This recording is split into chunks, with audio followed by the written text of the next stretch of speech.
spring-summer collection is called Flora Fauna. I was very inspired by desert landscapes and that nomadic feel and the animals and plants that live there, which are so hardy and have this great strength.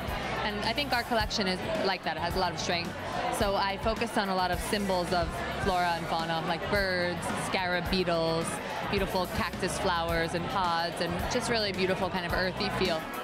My grandmother, Elizabeth Frost, was in the antique jewelry business, so I grew up around all of that, and I love to kind of reinvent the past, so you'll see these beautiful birds. They remind me of deco, and I love to mix up decades and influences to create a modern feel.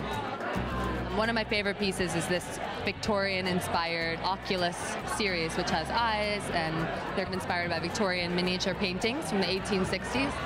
And I just love the idea of wearing a lucky eye, sort of all-seeing, all-knowing. And we've mixed it in with pearls and safety pins and little signet rings and lots of charms and lucky talismans. These are the Cleo earrings and Cleo statement necklace, and obviously a bit inspired by Cleopatra and that Egyptian feel. So I love that kind of collar necklace. It's very light and wearable. I created it with safety pins that we custom made, and then these beautiful talons, which actually are inspired by Victorian jewelry as well. The Victorians were very sentimental, and they collected all kinds of charms like talons and teeth and just amazing things from nature. So I wanted to revive that tradition. So these are resin talons. We haven't taken them off any living thing, but they're quite beautiful. I just love these classic jewelry elements, and one of the most classic is the signet ring.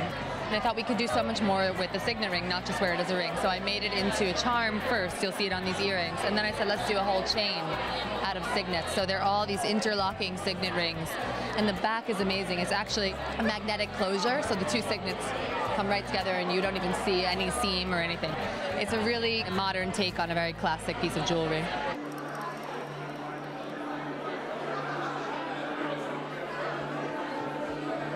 George Frost was my grandfather's name, and Marlon's father's name is George as well. Marlon has an amazing aesthetic, really gets menswear, so we created this line for George Frost, which is unisex. I love to wear it, he loves to wear it, and we wear it in very different ways, which is so cool.